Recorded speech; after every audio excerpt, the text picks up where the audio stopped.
밥 좀 줘요. 아무거나 상관없으니까 빨리요. 낡고 해진 점퍼를 걸친 젊은 여자가 허름한 백반집 문을 거칠게 밀어젖혔습니다. 헝클어진 머리에 초라한 행색, 누가 봐도 오갈 데 없는 떠돌이의 모습이었지요. 그런데 식당 주인은 그런 여자를 내치기는커녕 오히려 환하게 웃으며 맞이했습니다. 아이고, 찬바람 맞고 다니느라 고생했네. 어서 따뜻한 밥 먹고 몸 좀 녹여요, 아가씨. 그녀는 33년 전 갓 태어난 핏덩이 딸을 잃어버린 여인이었습니다. 하지만 이 남루한 차림의 여자가 세계를 무대로 이름을 떨친 거대 기업의 대표라는 것도, 자신을 시험하러 찾아온 바로 그 딸이라는 것도 꿈에도 알지 못했지요. 떠돌이 여자는 그저 매몰차게 쫓겨날 거라 확신했습니다. 그런데 밥상을 차리는 주인의 굽은 손과 흉터를 본 순간 서늘하던 눈동자가 걷잡을 수 없이 흔들렸습니다. 그리고 며칠 뒤 그녀는 33년간 믿어온 모든 것이 송두리째 뒤집히는 충격적인 진실과 마주합니다. 대체 33년 전 그날 밤, 이 모녀에게 무슨 일이 있었던 걸까요? 설거지, 산책할 때 잠들기 전 이어서 듣기 편하게 지금 구독만 눌러주세요. 우리네 드라마 극장이 다음 편을 자동으로 챙겨드립니다. 그러면 오늘의 이야기 시작합니다. 늦은 밤, 대도시의 하늘을 찌를 듯 솟은 최고급 펜트하우스. 꼭대기층에는 오직 한 사람의 그림자만이 길게 드리워져 있었습니다. 통유리 너머로 도시의 불빛이 수천 개의 보석처럼 흩뿌려져 반짝였지만 그 화려한 야경을 내려다보는 여자의 눈동자는 얼음장처럼 서늘하기만 했지요. 온단푸드의 대표임이랑 33살의 나이에 전 세계 곳곳에 자신의 이름을 건 브랜드를 심어놓은 여자였습니다. 이랑이 대리석 바닥을 천천히 걸을 때마다 또각또각 구두굽이 부딪히는 소리가 텅 빈 거실에 서늘하게 울려 퍼졌습니다. 값비싼 정장, 흐트러짐 하나 없는 매무새, 누가 보아도 부족할 것 없는 완벽한 성공의 상징. 그러나 그 완벽함 뒤에 배어있는 짙은 외로움만큼은 세상 그 무엇으로도 채워지지 않았습니다. 이랑은 창가에 오래도록 서 있다가 나지막이 혼잣말을 흘렸습니다. 이 높이는 언제나 춥고 외롭네. 다 가졌다고 생각했는데 6년 만에 밟은 고국 땅이었습니다. 남들은 금이환양이라며 부러워했지만 이랑에게 이 귀국은 오래 미뤄둔 하나의 숙제를 끝내기 위한 걸음이었지요. 그녀는 소파 쪽으로 걸어가 유리 탁자 위에 놓인 작고 낡은 나무 상자를 가만히 응시했습니다. 손을 뻗어 상자를 여는 순간 그 안에서 세월의 냄새가 묻어났습니다. 상자 안에는 두 가지 물건이 들어 있었습니다.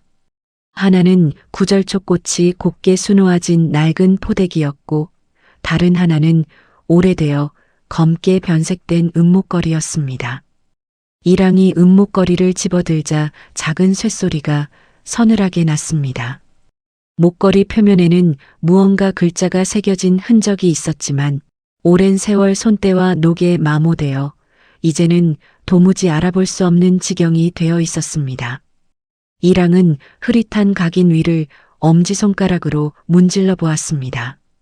어릴 적부터 수백 번, 수천 번 이렇게 문질러 보았지만 끝내 무슨 글자인지 읽어낸 적은 없었지요. 그 낡은 목걸이를 바라보고 있노라니 오래전 그날의 기억이 서서히 떠올랐습니다. 보육원을 떠나 홀로 세상에 나서던 날이었습니다. 백발이 성성한 원장 수녀님이 이 상자를 두 손으로 건네주며 조용히 말했습니다. 이랑아, 이건 너가 처음 우리에게 왔을 때 널 감싸고 있던 것들이란다. 널 낳은 어미가 남긴 유일한 흔적이야. 그때 이랑은 상자를 받아들기는커녕 매몰차게 고개를 돌렸습니다. 원장 수녀님, 전 이런 거 필요 없습니다. 절버린 여자의 흔적 따위 저한테는 아무 의미도 없어요. 수녀님은 그런 이랑의 손을 꼭 잡으며 타이르듯 말을 이었습니다. 핏덩이를 두고 떠난 어미에게도 말 못할 사정이 있었을 거라고, 그러니 언젠가는 마음을 풀고 그 사람을 용서할 날이 오기를 바란다고요. 하지만 이랑은 그 다정한 말을 조금도 받아들이지 못했습니다. 사정이요? 전 그 말 안 믿습니다. 자식을 길바닥에 버리고 갈 만한 사정이 세상에 어디 있어요. 그렇게 쏘아붙이고 돌아섰던 어린 날의 자신이 지금도 이랑의 가슴 속에 그대로 살아 있었습니다. 수천 명의 직원을 거느리고 자신의 이름 석자가 박힌 브랜드가 세계 곳곳에 깔렸는데도 어째서 가슴 한구석은 늘 이렇게 시리고 텅 비어 있는 것인지 이랑은 스스로에게 묻고 또 물었습니다. 33년 전 차가운 보육원 문 앞에 갓난아기를 버려두고 떠난 그 사람. 구절초 무늬가 곱게 수놓아진 이 포대기로 아기를 감싸놓고선 어떻게 단 한 번도 찾아오지 않을 수 있었을까? 버려진 그 핏덩이가 얼마나 악착같이 이를 악물고 살아남았는지, 얼마나 독하게 성공의 자리에 올랐는지 두 눈으로 똑똑히 보여주고 싶었습니다. 만에 하나 그 여자가 아무 일 없었다는 듯 편안하게 잘 살고 있다면 그 평온함을 자기 손으로 산산히 부숴놓고 싶은 마음뿐이었지요. 원망은 이랑을 여기까지 끌고 온 힘이자 동시에 이랑을 평생 올가맨 사슬이었습니다. 그 사슬을 이제는 끊어내야 할 때가 되었다고 이랑은 생각했습니다. 그러려면 먼저 그 여자의 얼굴을 봐야 했지요. 이랑은 포대기와 목걸이를 다시 상자에 넣고 휴대폰을 들어 짧게 통화 버튼을 눌렀습니다. 신호가 두어 번 가기도 전에 상대가 전화를 받았습니다. 언제나 그렇듯 한치의 흐트러짐도 없는 비서실장, 윤 실장이었습니다. 윤 실장, 내가 전에 지시했던 사람 찾았어? 감정을 억누른 업무적인 목소리였습니다. 수화기 너머에서 서류를 넘기는 소리가 잠시 들리더니 신중한 대답이 돌아왔습니다. 네, 대표님. 흔적이 워낙 옅어 시간이 좀 걸렸습니다만 어렵게 실마리를 잡았습니다. 자세한 건 내일 아침 대면으로 보고 드리겠습니다. 이랑은 창밖에 차가운 불빛을 응시하며 낮게 한마디를 덧붙였습니다. 그 목소리에는 오랜 세월 눌러 담아온 분노가 서늘하게 배어 있었습니다. 박순명, 나를 낳고 나를 버린 그 여자. 지금 어디서 어떻게 살고 있는지 낱낱이 알아와. 하나도 빠짐없이. 통화를 끄는 이랑은 다시 홀로 창가에 섰습니다. 발밑으로 펼쳐진 화려한 도시의 불빛이 유난히 차갑게 느껴지는 밤이었습니다. 내일이면 33년 동안 얼굴도 모른 채 미워해온 그 사람의 삶이 서류 몇 장 위에 낱낱이 펼쳐질 터였지요. 그때 이랑은 미처 알지 못했습니다. 그 서류 한 장이 자신이 평생을 걸쳐 쌓아 올린 원망의 성을 뿌리째 흔들어 놓게 되리라는 것을 말입니다.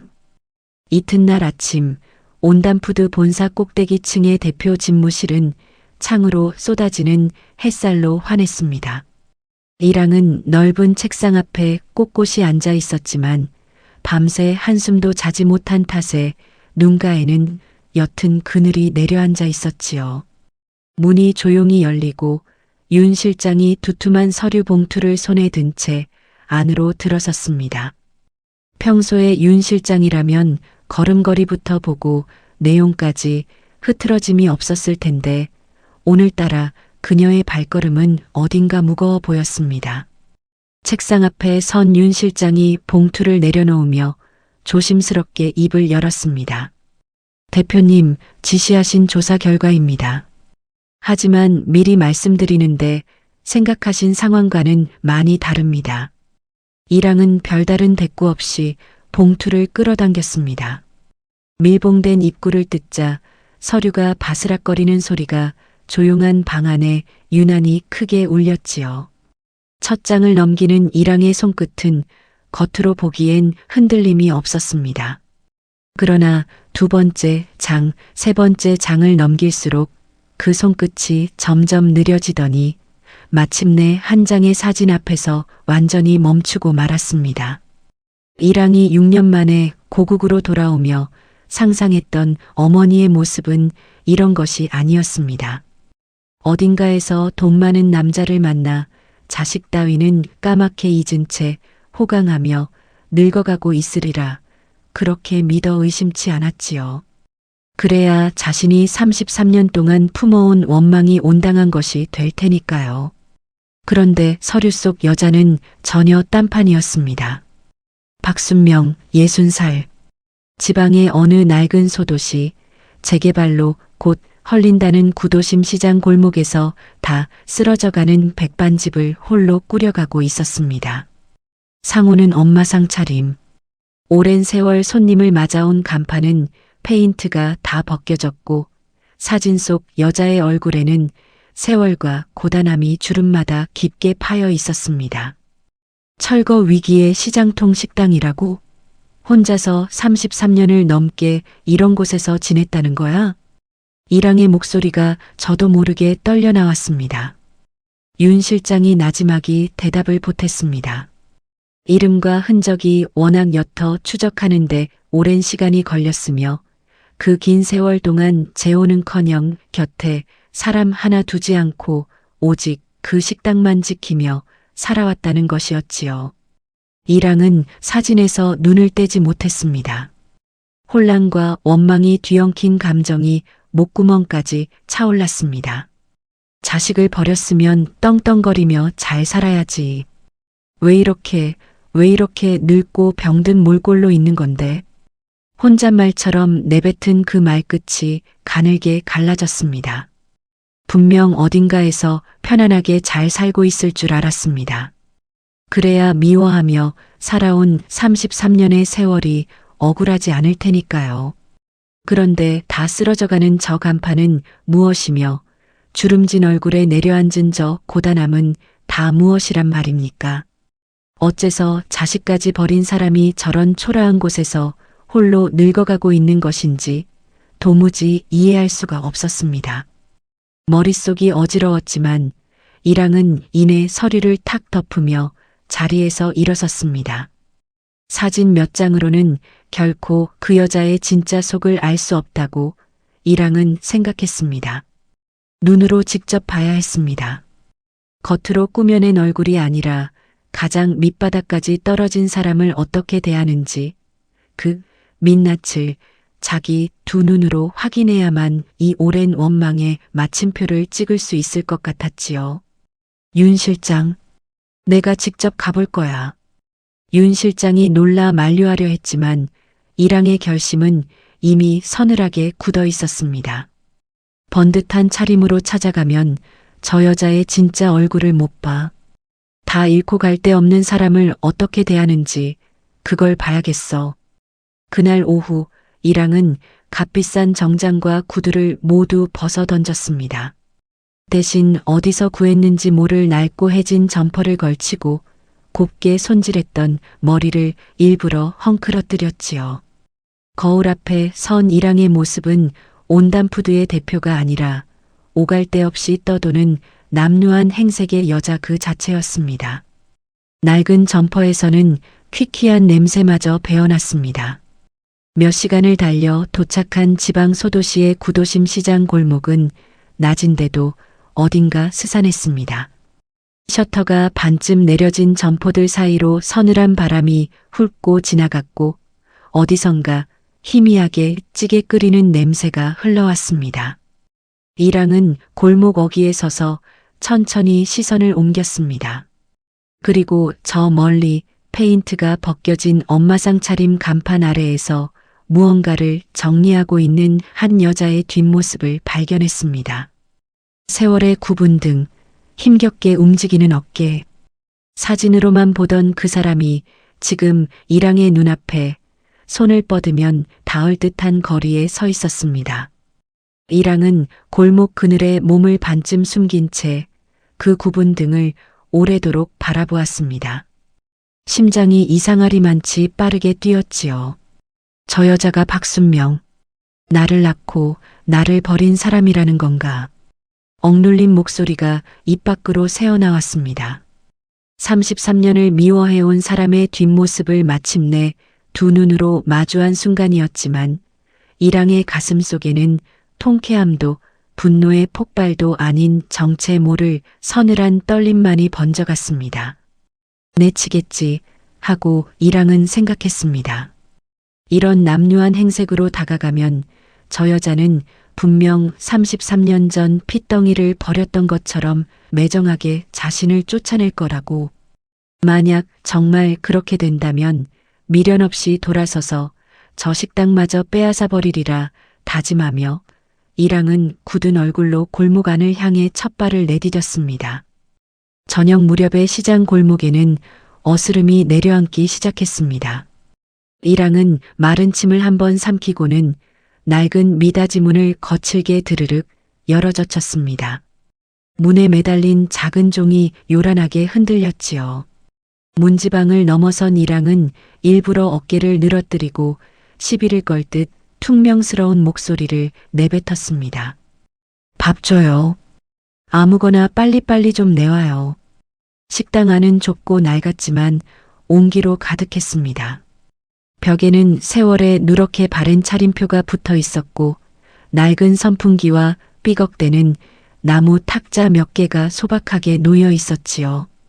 김이 서린 부엌 쪽에서 한 여자가 천천히 몸을 돌려 이랑을 바라보았습니다.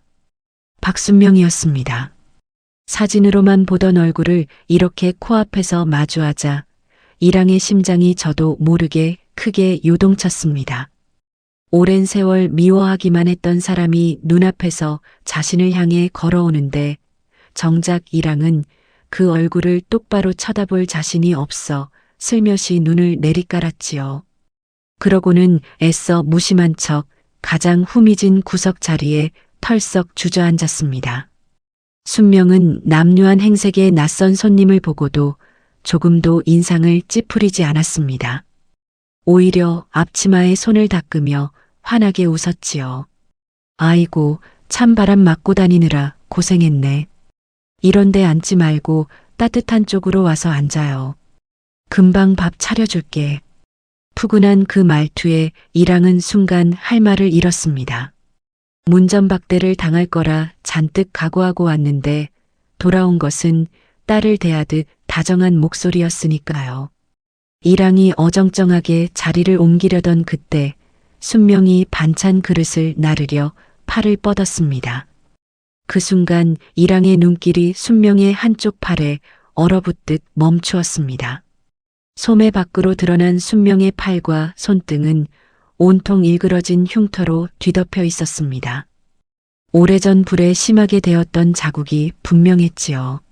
매끈했을 살결이 울퉁불퉁하게 얼거 있었고 손가락 몇 개는 제대로 펴지지 않아 안으로 굽어 있었습니다.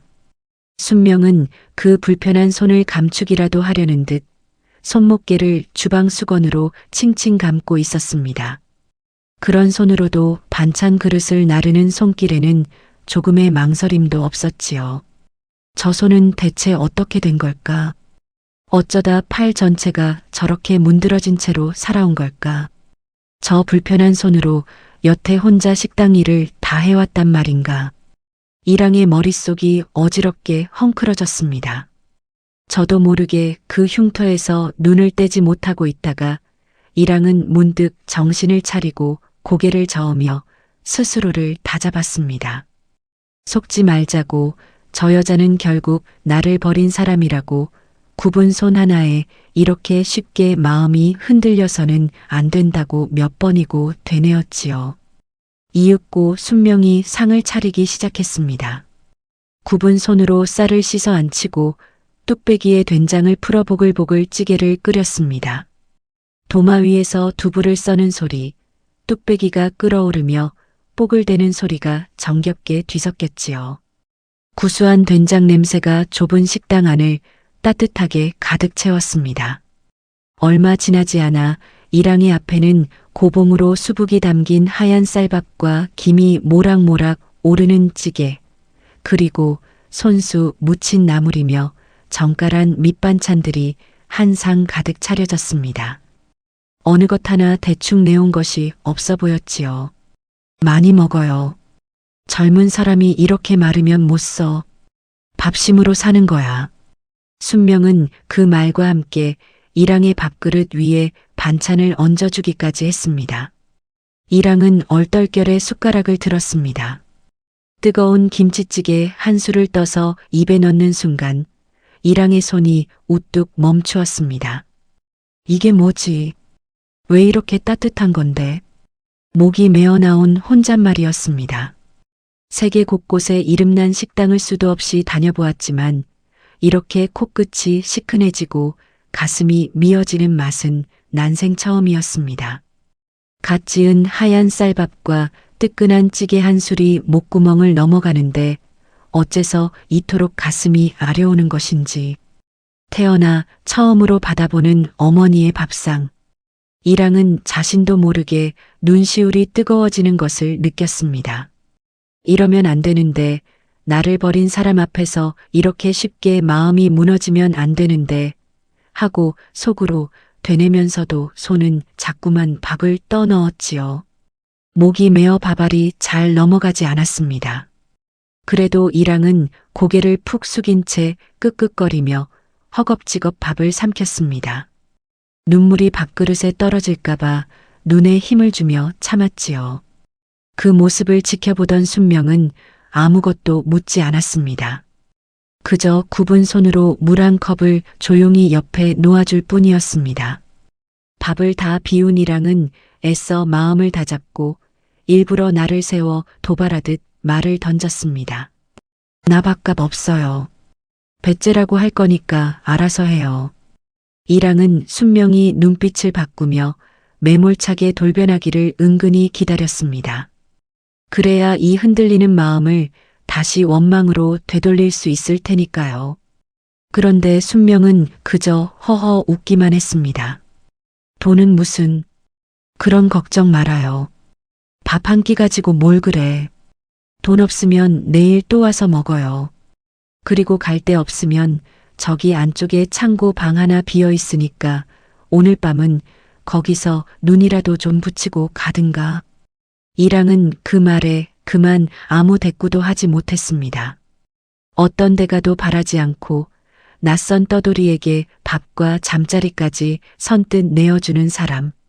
그것이 33년 동안 자신을 버렸다고 믿어온 바로 그 사람이었습니다. 이랑의 머릿속에 오래도록 단단하게 굳어있던 원망의 성벽에 아주 미세한 금이 가기 시작한 순간이었지요. 그날 밤 순명이 내어준 창고 방에 몸을 누인 이랑은 좀처럼 잠을 이루지 못했습니다. 방은 비좁고 퀴퀴한 냄새가 났지만 순명이 깔아준 이부자리만큼은 볕에 잘 말린 듯 보송하고 따뜻했지요. 얇은 벽 하나 너머에서 어머니가 잠자리를 뒤척이는 소리가 어렴풋이 들려왔습니다. 이랑은 천장을 물끄러미 올려다보며 낮에 본 그 굽은 손을, 그리고 문득문득 자신을 바라보던 순명의 서글서글한 눈빛을 자꾸만 떠올렸습니다. 저 흉터에는 대체 어떤 사연이 숨어 있는 것일까? 자식을 버릴 만큼 모진 사람이라면 저렇게 남에게 따뜻할 수가 있을까? 오랜 세월 이랑을 지탱해온 원망은 늘 또렷했는데 이 낡은 식당 안에서는 그 확신이 자꾸만 흐릿하게 번져갔습니다. 미워하기만 하면 그만일 줄 알았던 마음이 따뜻한 밥 한 그릇 앞에서 이토록 쉽게 흔들리고 말았지요. 이랑은 어둠 속에서 오래도록 눈을 감지 못한 채 벽 너머의 인기척에 가만히 귀를 기울이고 있었습니다. 이튿날 새벽, 아직 동이 트기도 전이었습니다. 창고 방에서 선잠을 자던 이랑은 부엌 쪽에서 들려오는 달그락거리는 소리에 눈을 떴습니다. 문틈으로 내다보니 순명이 벌써 일어나 하루를 시작하고 있었지요. 굽은 손으로 무거운 솥을 들어 올리고 찬물에 쌀을 씻어 안치고 아직 어둠이 거치지 않은 부엌에서 홀로 분주하게 움직였습니다. 이랑은 문틈에 눈을 댄 채 그 모습을 오래도록 지켜보았습니다. 화상으로 굽어버린 손가락으로 무거운 그릇을 나르는 일이 얼마나 힘들지 보는 것만으로도 짐작이 갔지요. 이따금 순명이 아픈 손목을 반대편 손으로 슬며시 감싸쥐고 잠시 숨을 고르는 모습이 보였습니다. 그러고는 다시 아무렇지 않은 듯 몸을 일으켜 국솥 앞으로 향했지요. 그런데도 순명은 얼굴 한번 찡그리지 않고 마치 이 고단한 노동이 오래전부터 당연했다는 듯 묵묵히 하루를 열어갔습니다. 이랑은 자기도 모르게 가슴 한켠이 저릿해지는 것을 느끼며 얼른 고개를 돌렸습니다. 저런 몸으로 이 넓은 식당을 33년이나 홀로 지켜왔다는 사실이 이랑의 마음을 자꾸만 어지럽게 흔들었습니다.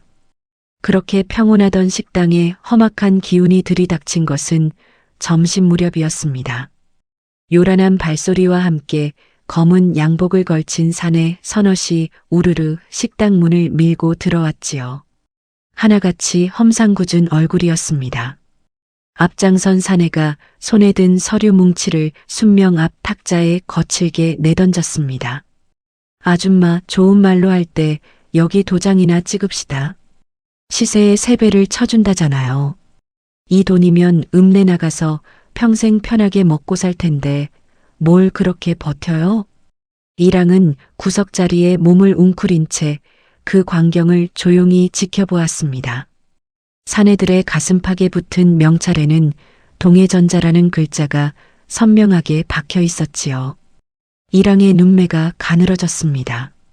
이름만 대면 누구나 아는 거대 기업이 어째서 이런 낡은 시장통 백반집 하나에 이토록 집요하게 매달리는 것인지 선뜻 이해가 가지 않았습니다.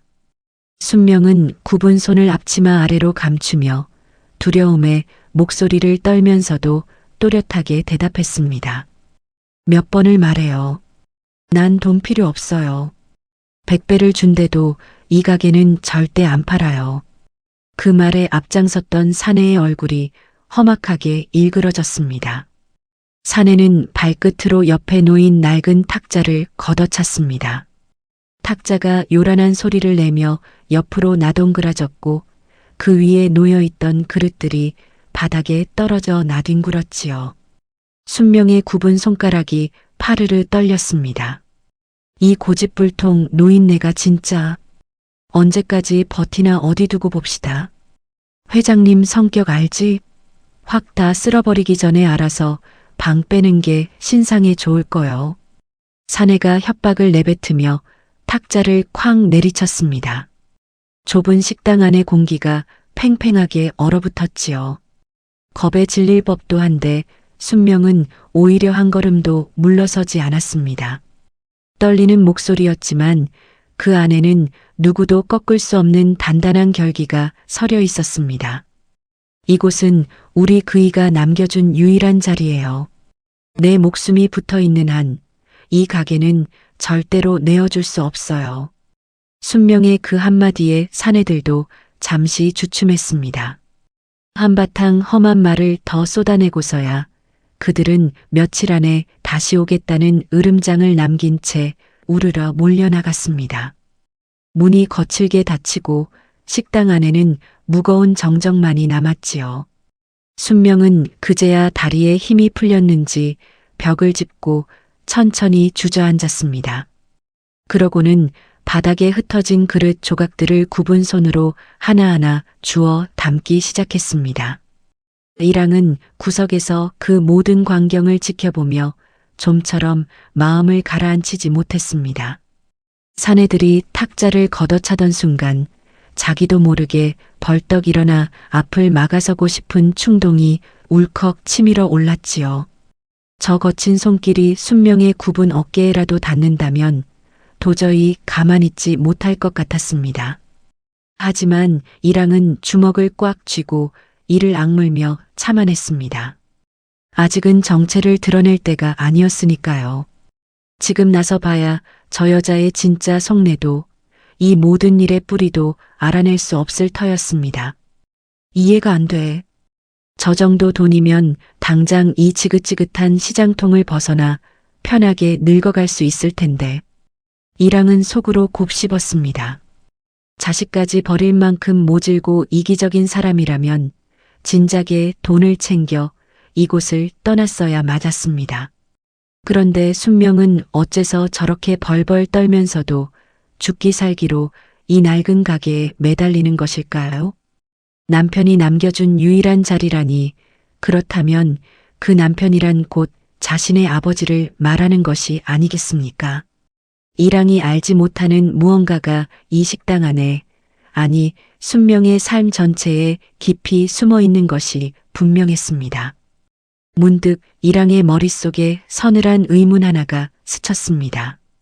동해전자쯤 되는 거대 기업이 재개발할 땅이 어디 여기뿐이겠습니까? 그런데 어째서 하필 이 시장, 이 작은 식당 하나를 저토록 집요하게 노리는 것인지, 우연이라기엔 어딘가 석연치 않은 구석이 있었지요. 저 화상 자국도 그렇고 아무 데가 없이 떠돌이에게 내밀던 그 따뜻한 밥상도 그렇고, 이랑이 평생을 걸쳐 확신해온 그 원망이 어쩌면 뿌리부터 잘못된 것일지도 모른다는 불길한 예감이 서서히 가슴을 파고들었습니다.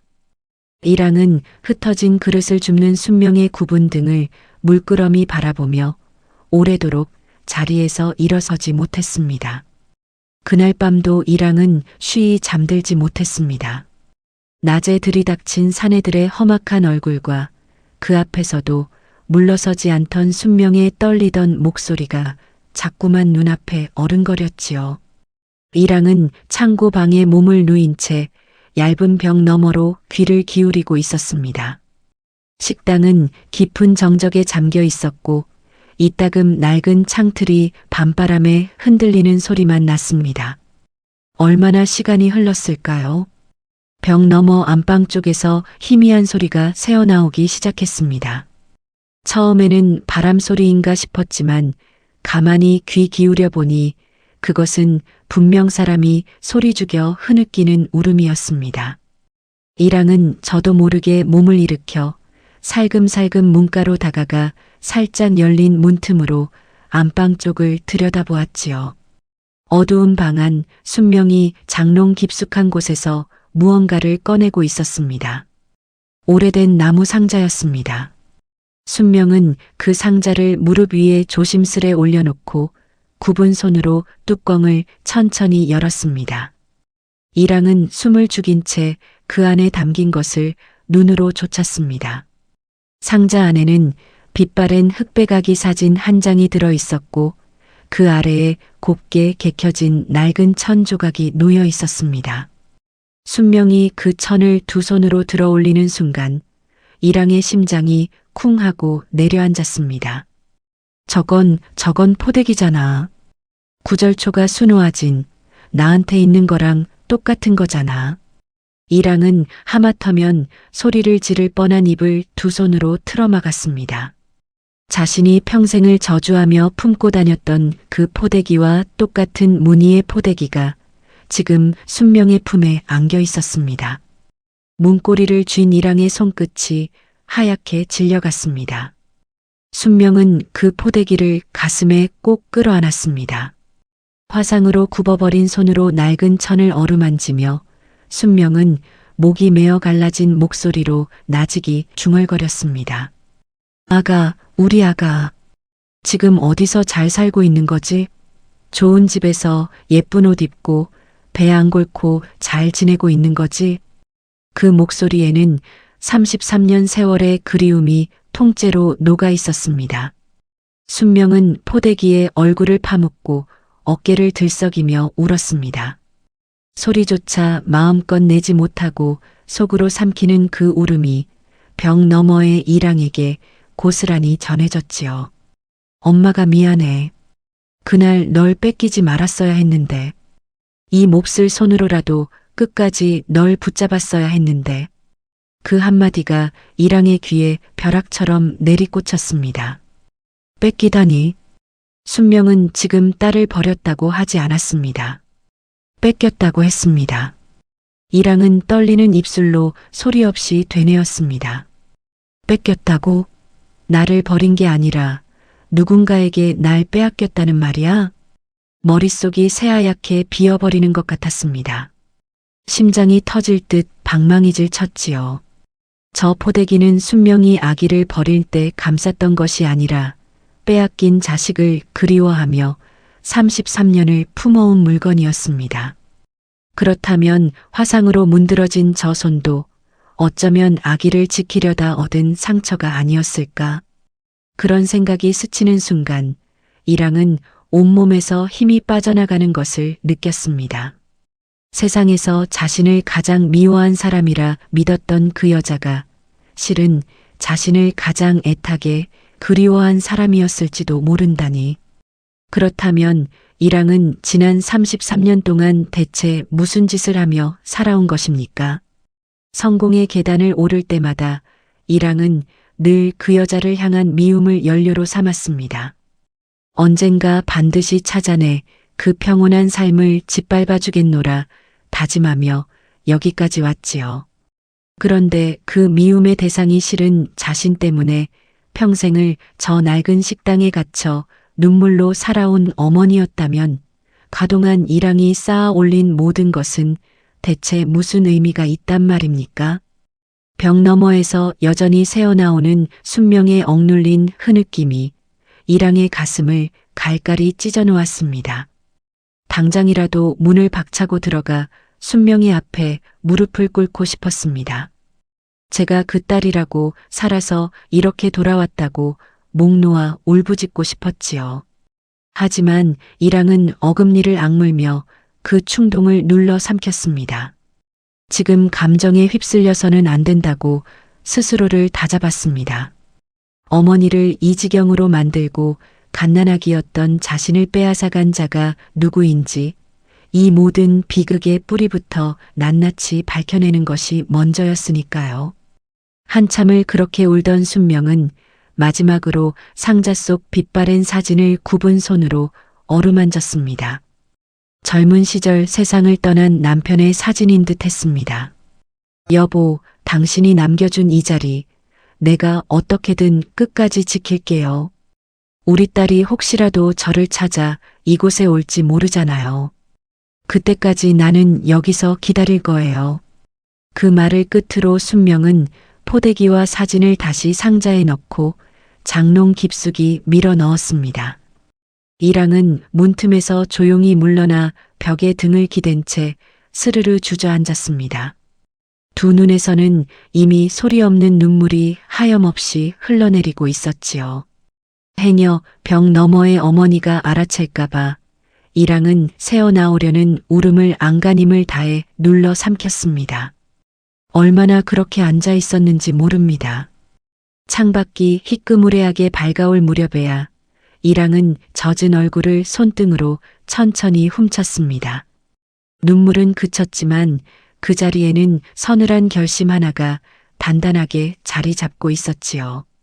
대체 누가 어떻게 이 가엾은 모녀의 삶을 이토록 처참하게 짓밟아 놓았는지 반드시 그 진실을 손에 쥐고 자신의 모든 것을 걸어서라도 그 대가를 치르게 하리라 이랑은 마음속 깊이 새겼습니다. 이튿날 오후 여느 때처럼 손님을 맞던 식당 앞에 낯선 그림자가 드리웠습니다. 좁은 시장 골목과는 도무지 어울리지 않는 최고급 검은 세단 한 대가 소리 없이 멈춰 섰지요. 문이 열리고 값비싼 정장을 빼입은 노신사가 수행원 서넛을 거느린 채 천천히 내렸습니다. 반짝이는 구두가 낡은 식당 바닥을 밟을 때마다 둔탁하면서도 오만한 발소리가 울려 퍼졌습니다. 그 얼굴을 본 순간 순명의 손에서 들고 있던 국그릇이 툭 떨어졌습니다. 그릇이 바닥에 부딪혀 쨍그랑 산산조각 나는 소리가 좁은 식당을 갈랐지요. 순명의 얼굴이 삽시간에 핏기를 잃었습니다. 화상으로 굽은 손이 걷잡을 수 없이 덜덜 떨리기 시작했고 순명은 뒷걸음질을 치다 다리에 힘이 풀려 바닥에 주저앉고 말았습니다. 이랑은 마침 창고 방에서 나오려던 참이었습니다. 심상치 않은 기척에 얼른 문틈에 몸을 붙이고 안쪽을 살폈지요. 노신사의 정장 깃에 달린 배지가 눈에 들어왔습니다. 동해전자. 어제 사내들의 명찰에서 보았던 그 이름이었습니다. 이랑의 눈매가 날카롭게 좁아졌습니다. 저 사람이 바로 이 모든 압박의 정점에 서 있는 자라는 것을 직감했지요. 노신사, 이믹천은 주저앉은 순명을 벌레 보듯 내려다보며 입을 열었습니다. 목소리에는 경멸과 오만이 가득했습니다. 박순명, 죽지도 않고 이 구석에 처박혀서 알박기를 하고 있었나? 내 동생 잡아먹은 독한 것이 아직도 명줄이 붙어 있었어. 그 말에 순명은 무릎걸음으로 물러나며 두 손을 모아 빌었습니다. 아주버님, 제발 이 땅만은 건들지 마세요. 이곳은 그이가 남긴 마지막 흔적이에요. 여기까지 뺏어가시면 저는 정말 아무것도 남지 않아요. 아주버님이라니. 문틈으로 그 말을 들은 이랑의 심장이 쿵 내려앉았습니다. 순명이 저 오만한 노인을 아주버님이라 부르고 있었습니다. 그렇다면 저 사람은 죽은 남편의 형, 다시 말해 이랑에게는 큰아버지 뻘 되는 사람이 아니겠습니까? 이랑의 머릿속에서 흩어져 있던 조각들이 무서운 속도로 하나씩 맞춰지기 시작했습니다. 익천은 애원하는 순명을 거들떠보지도 않았습니다. 오히려 구둣발로 바닥에 떨어진 그릇 조각을 툭 걷어차며 목소리를 높였지요. 듣기 싫으니 그 입 다물어. 이 땅 순순히 내놓고 당장 꺼져. 안 그러면 이 시장통 전체를 통째로 갈아엎어 버릴 테니까. 네가 아무리 버텨봤자 내 손바닥 아니야. 순명은 그 서슬 퍼런 협박 앞에서도 물러서지 않았습니다. 아니, 정확히는 물러설 수 없는 마지막 이유가 있었지요. 순명은 바닥을 기다시피 익천에게 다가가 그의 바짓단을 붙잡고 처절하게 매달렸습니다. 땅 다 드릴게요. 이 가게도 이 목숨도 다 드릴게요. 그러니 딱 한 번만 우리 딸 얼굴 한 번만 보게 해주세요. 아주버님이 좋은 집에서 잘 키워주겠다고 데려가셨잖아요. 우리 아이 잘 크고 있는 거죠? 그 아이 얼굴 한 번만 보고 나면 저는 여한이 없어요.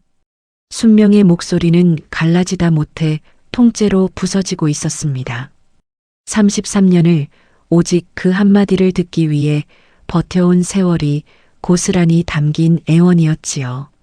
문틈으로 그 모습을 지켜보던 이랑은 두 주먹을 부서질 듯 움켜쥐었습니다. 익천은 잠시 순명을 내려다보더니 이내 입가에 서늘한 조소를 머금었습니다. 그러고는 세상에서 가장 잔인한 말을 아무렇지 않게 내뱉었습니다. 딸, 부질없는 꿈깨. 그 핏덩이는 33년 전에 진작 길바닥에서 얼어 죽었어. 따지고 보면 네가 죽인 거나 다름없지. 그 한마디에 순명의 온몸이 얼어붙었습니다. 입이 벌어졌지만 아무 소리도 나오지 않았고 이내 목구멍 깊은 곳에서 짐승이 울부짖는 듯한 비명이 터져 나왔습니다. 순명은 가슴을 쥐어뜯으며 바닥에 엎어져 오열했지요.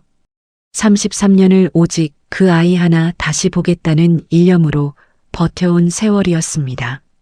화상으로 문드러진 손도 거대 자본의 협박도 홀로 늙어가는 외로움도 모두 견뎌낸 것은 언젠가 딸을 다시 품에 안을 그날을 위해서였지요. 그런데 그 마지막 희망마저 이토록 잔인하게 짓밟혀버렸으니 순명에게는 이제 살아갈 이유조차 남지 않은 셈이었습니다. 그러나 익천의 그 말은 새빨간 거짓이었습니다. 그는 갓난아기를 보육원 앞에 내다버리라 지시했을 뿐 그 아이가 죽었는지 살았는지는 알지도 못했고 알려고도 하지 않았습니다. 다만 순명의 마지막 희망까지 뿌리째 끊어놓으려고 확인도 되지 않은 아이의 죽음을 사실인 양 못 박아버린 것이지요. 오직 순명을 완전히 무너뜨려 이 땅을 손에 넣기 위한 계산된 잔혹함이었습니다. 익천은 통곡하는 순명을 흘긴 내려다보고는 뒤도 돌아보지 않고 수행원들과 함께 골목을 빠져나갔습니다. 창고 방문 뒤에서 이 모든 광경을 지켜본 이랑은 온몸이 부들부들 떨려 그 자리에 그대로 얼어붙어 있었습니다. 이제 흩어졌던 진실의 조각들이 하나의 끔찍한 그림으로 완성되고 있었습니다. 저 이믹천이라는 자가 아버지의 죽음을 어머니 탓으로 돌렸고 재산을 빼앗았으며 갓난아기였던 자신마저 강제로 빼앗아 어딘가에 내다버린 장본인이었던 것입니다. 좋은 집에서 잘 키워주겠다는 거짓말로 어머니를 속이고서 말이지요. 그래서였구나. 엄마는 내가 부잣집에서 사랑받으며 자라고 있을 거라 믿으며 그 믿음 하나로 이 지옥 같은 세월을 버텨온 거였어. 이랑의 두 눈에 핏발이 서렸습니다. 딸이 죽었다는 말에 짐승처럼 울부짖는 어머니의 비명이 이랑의 심장을 갈갈이 찢어놓고 있었습니다. 저 문 하나만 열고 나가면 어머니를 끌어안고 제가 살아있다고 죽지 않았다고 외칠 수 있었습니다. 그러나 이랑은 떨리는 손으로 문틀을 짚으며 안간힘을 다해 그 자리에 버티고 섰습니다. 지금 뛰쳐나가 어머니를 안는다 한들 저 이믹천이라는 거대한 벽은 조금도 무너지지 않을 터였습니다. 어설프게 정체를 드러냈다가는 오히려 어머니가 더 큰 위험에 처할지도 몰랐지요. 오랜 세월 자신을 올감했던 원망의 방향이 이 순간 완전히 뒤바뀌었습니다. 미움의 화살이 향해야 할 곳은 어머니가 아니라 저 오만하게 골목을 빠져나간 이믹천이었던 것입니다. 이랑은 문 뒤 어둠 속에서 서서히 멀어지는 검은 세단을 맹수와도 같은 눈빛으로 노려보았습니다. 이제 남은 것은 하나였습니다. 33년 전 그날 저자가 어머니와 자신에게 정확히 무슨 짓을 저질렀는지 그 참혹한 진실의 밑바닥까지 파헤치는 일이었지요. 그날 밤 이랑은 어머니가 잠든 틈을 타 조용히 식당을 빠져나왔습니다. 시장 골목을 벗어나 인적 없는 공터에 이르자 어둠 속에 검은 승용차 한 대가 시동을 끈 채 기다리고 있었지요. 이랑이 뒷좌석 문을 열고 몸을 실었습니다. 운전석에는 언제나처럼 흐트러짐 없는 윤 실장이 앉아 있었습니다.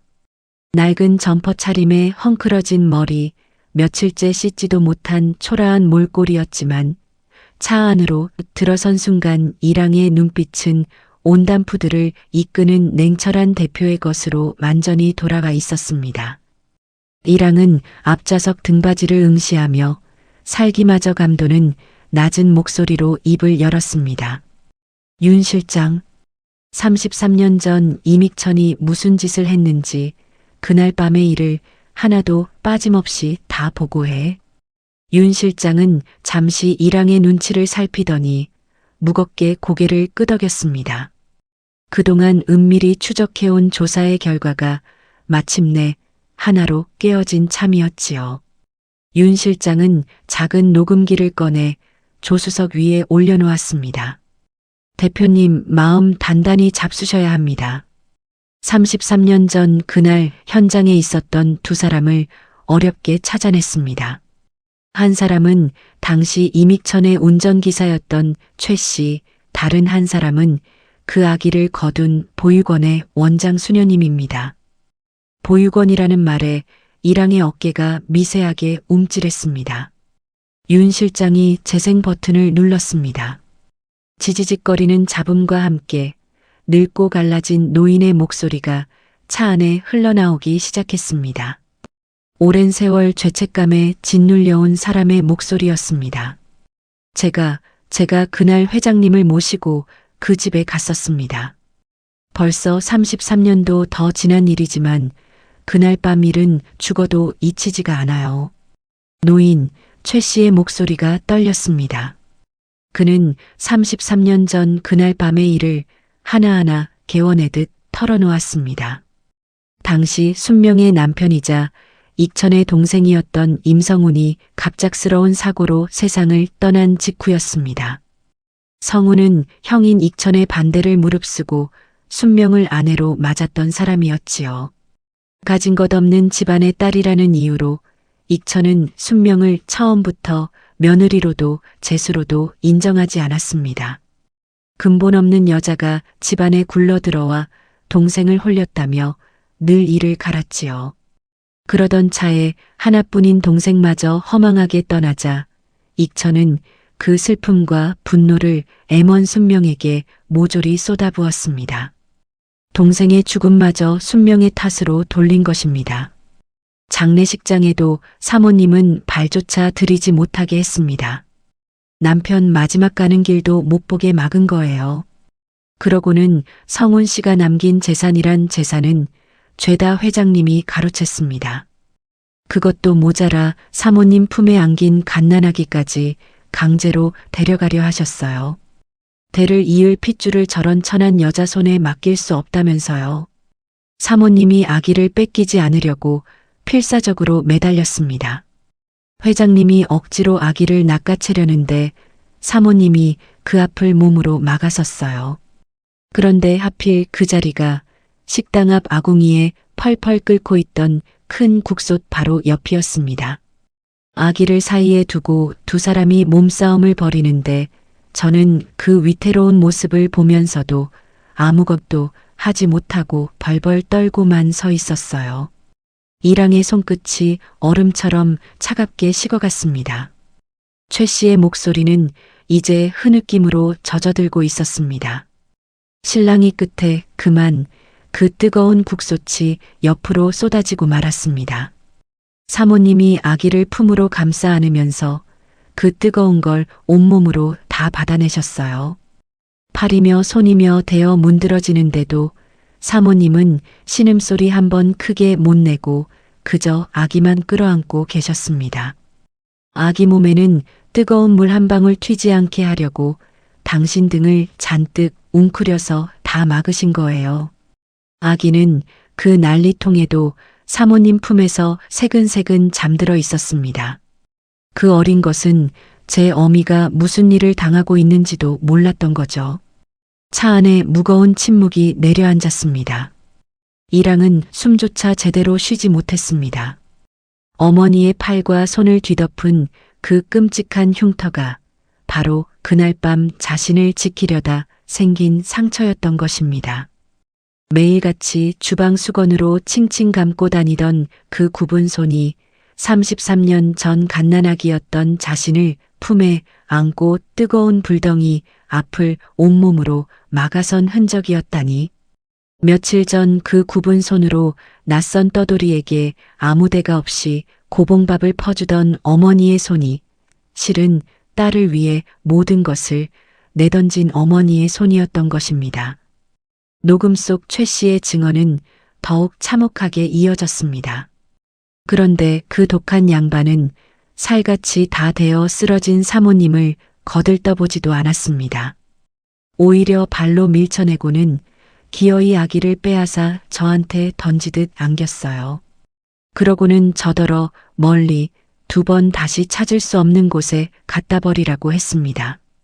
회장님 밑에서 밥벌이하는 처지에 그 명령을 거역할 수가 없어서 저는 그 죄 없는 핏덩이를 안고 밤새 차를 몰아 멀리 낯선 도시로 갔습니다. 최 씨의 목소리가 통째로 부서졌습니다. 33년 묵은 죄책감이 그 늙은 목소리에 고스란히 배어 있었지요. 그 도시의 어느 보육원 앞에 저는 그 아기를 두고 왔습니다. 사모님이 아기를 감쌌던 그 낡은 포대기째로요. 그 포대기 안쪽에는 은목걸이 하나가 함께 쌓여 있었습니다. 사모님이 아기가 태어났을 때 손수 만들어 채워준 거라고 예전에 얼핏 들은 적이 있어요. 차마 그것마저 빼앗을 수는 없어서 저는 포대기와 목걸이를 그대로 아기 곁에 두고 돌아섰습니다. 그 어린 것의 울음소리가 33년이 지난 지금도 제 귀에 쟁쟁합니다. 윤 실장이 조용히 녹음을 멈추고 나직이 한마디를 보탰습니다. 대표님, 최 씨가 그 아기를 두고 온 보육원, 저희가 위치를 확인했습니다.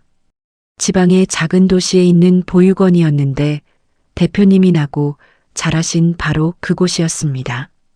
최 씨의 증언과 대표님 기록이 날짜 하나까지 정확히 맞아떨어집니다. 그 말이 마지막 쐐기를 박았습니다. 이랑의 눈앞이 새하얗게 흐려졌습니다. 서류로만 짐작하던 조각들이 이제 단 하나의 빈틈도 없이 완벽하게 맞아떨어진 것입니다. 33년 전 어머니 품에서 강제로 뜯겨나와 낯선 보육원 앞에 버려진 그 아기가 바로 자신이었습니다. 그리고 그 모든 비극을 설계한 자가 이믹천이었습니다. 참고 참았던 감정이 마침내 둑이 터지듯 무너져 내렸습니다. 그 화상이 나를 감싸려다, 나를 지키려다 대인 상처였어. 이랑의 입에서 갈라진 신음이 새어나오더니 이내 온몸을 뒤흔드는 통곡으로 터져나왔습니다. 이랑은 두 손으로 얼굴을 감싼 채 짐승이 울부짖듯 서럽게 울었습니다. 스티어링 휠을 붙잡고 싶은 듯 허공을 헤매던 손이 부들부들 떨렸고 손등에는 핏줄이 시퍼렇게 돋아났지요. 좁은 차 안이 이랑의 오열로 가득 찼습니다. 세계를 무대로 수천 명의 직원을 호령하던 냉철한 대표는 온데간데 없이 사라지고 그 자리에는 33년 만에 어머니의 진심을 알게 된 한 아이만이 남아 하염없이 울고 있었습니다. 윤 실장은 차마 아무 말도 건네지 못하고 그저 숨소리마저 죽인 채 이랑의 거대한 슬픔을 묵묵히 지켜볼 뿐이었습니다. 이랑의 머릿속에는 며칠간 식당에서 본 어머니의 모습들이 하나하나 스쳐 지나갔습니다. 새벽부터 굽은 손으로 무거운 솥을 나르던 뒷모습, 낯선 떠돌이에게 밥값 걱정 말라며 허허 웃던 얼굴, 깊은 밤 낡은 포대기를 끌어안고 딸의 이름을 부르며 소리 죽여 울던 서러운 어깨. 그 모든 순간이 이제는 전혀 다른 의미로 이랑의 가슴에 사무쳐 왔습니다. 살이 타들어가는 고통 속에서도 자식을 놓지 않으려 발버둥 쳤을 어머니. 그 끔찍한 상처를 평생 안고 살면서도 딸이 좋은 집에서 사랑받으며 잘 크고 있으리라는 거짓말 하나의 의지에 33년을 버텨온 어머니.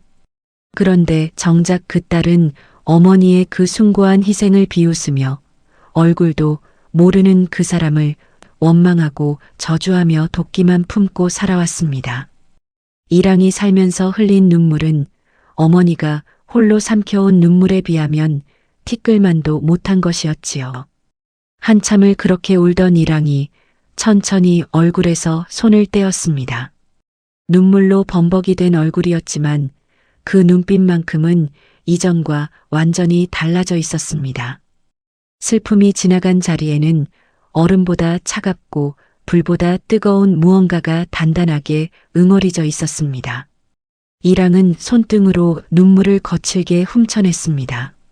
그러고는 앞좌석을 향해 한자 한자 못을 박듯 나지막이 선언했습니다. 윤 실장, 이믹천, 그 인간의 숨통을 끊어놓을 거야. 저 인간이 쌓아 올린 그룹 전체를 바닥에 바닥까지 끌어내릴 완벽한 무덤을 파나 단 하나의 빠져나갈 구멍도 남기지 말고. 용서란 없었습니다. 어머니를 저 지경으로 만들고 갓난아기를 길바닥에 내다버리게 한 자를 용서할 수는 없었지요. 어머니에게 씻을 수 없는 상처를 준 죄, 33년의 세월을 통째로 앗아간 죄, 그 모든 대가를 이제 이랑이 똑똑히 치르게 할 참이었습니다. 이믹천이 평생을 쌓아 올린 돈과 명예와 권력 그 하나하나를 무너뜨려 진짜 절망이 무엇인지 그 오만한 자에게 뼈저리게 가르쳐줄 생각이었습니다. 이랑은 자신에게 그럴 힘이 있다는 사실이 이 순간만큼은 다행스러웠습니다. 지난 33년간 오직 원망 하나를 연료 삼아 악착같이 기어올랐던 그 자리가 이제는 어머니의 한을 갚아드릴 유일한 무기가 되어줄 터였으니까요. 얄궂게도 어머니를 원망하며 쌓아 올린 그 성공이 이제 그 어머니를 위해 쓰이게 된 것입니다. 이믹천, 당신이 그토록 하찮게 길바닥에 버린 그 핏덩이가 어떻게 당신의 목줄을 쥐고 흔드는지 두 눈으로 똑똑히 보게 해주겠다고 이랑은 속으로 되뇌었습니다. 윤 실장이 짧게 대답했습니다. 그대로 진행하겠습니다. 대표님. 이미 준비는 시작해 두었습니다. 다만 한 가지, 저 이믹천이라는 자는 워낙 교활해서 어설프게 건드리면 꼬리를 자르고 빠져나갈 겁니다. 완벽한 증거로 단번에 다시는 일어설 수 없게 무너뜨려야 합니다. 이랑이 고개를 끄덕였습니다. 그 말이 맞았습니다. 지금 감정에 휘둘려 성급하게 나섰다가는 오히려 저 거대한 짐승에게 빠져나갈 구멍만 열어주는 꼴이 될 터였지요. 어머니가 33년을 참고 견뎠듯 이랑도 마지막 순간까지 냉정하게 칼을 갈아야 했습니다. 검은 승용차는 어둠에 잠긴 공터를 소리 없이 빠져나갔습니다. 차창 밖으로 멀어지는 시장 골목을 이랑은 오래도록 바라보았습니다. 저 낡은 식당 안에서 홀로 잠들어 있을 어머니를 떠올리며 이랑은 마음속으로 다짐하고 또 다짐했습니다. 조금만 더 기다려달라고 반드시 그 모든 한을 갚아드리겠다고 말입니다. 진실을 알게 된 그날 밤 이후로 이랑의 하루는 낮과 밤이 전혀 다른 두 개의 얼굴로 나뉘었습니다. 낮에 이랑은 여전히 남루한 차림의 떠돌이였습니다. 갈 곳 없어 식당 창고에 얹혀 사는 처지라며 밥값 대신 일손을 거들겠다고 나섰지요. 순명은 처음엔 한사코 손사래를 쳤습니다. 젊은 사람이 이런 데서 고생할 것 없다고 어서 번듯한 일자리를 찾아 떠나라고 몇 번이나 타일렀지요. 하지만 이랑이 워낙 살갑게 구는 통에 순명도 이내 마음을 열었습니다. 아침 일찍 일어나 식당 바닥을 쓸고 무거운 물동이를 나르고 손님이 몰릴 때면 그릇을 실어 나르는 이랑을 보며 순명은 흐뭇한 미소를 짓곤 했습니다. 아가씨는 어쩜 이렇게 일을 야무지게 해.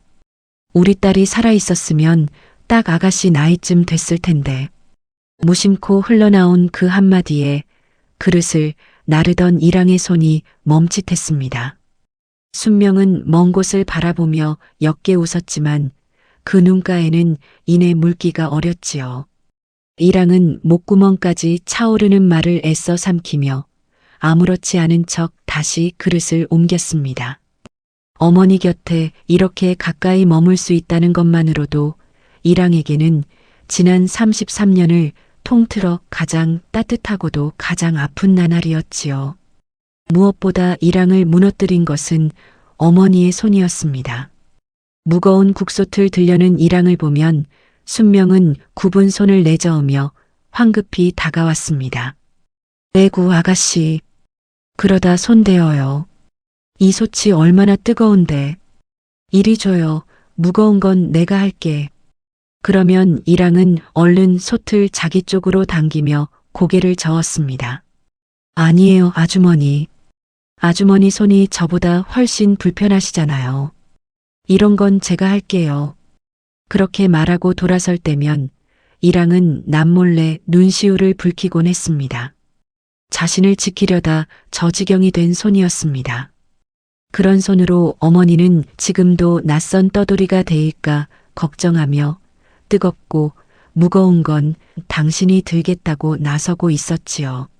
이랑은 어머니의 굽은 손가락이 자신의 팔에 스칠 때마다 심장이 수천 번씩 난도질 당하는 듯한 아픔을 느꼈습니다.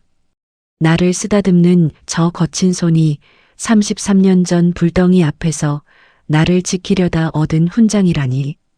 당장이라도 그 품에 안겨 제가 딸이라고 울부짖고 싶었지만 이랑은 매번 그 충동을 이를 악물고 눌러 삼켰습니다. 아직은 안 돼. 저 거대한 짐승의 목을 완전히 베어버리기 전까지는 이 가면을 벗을 수 없어.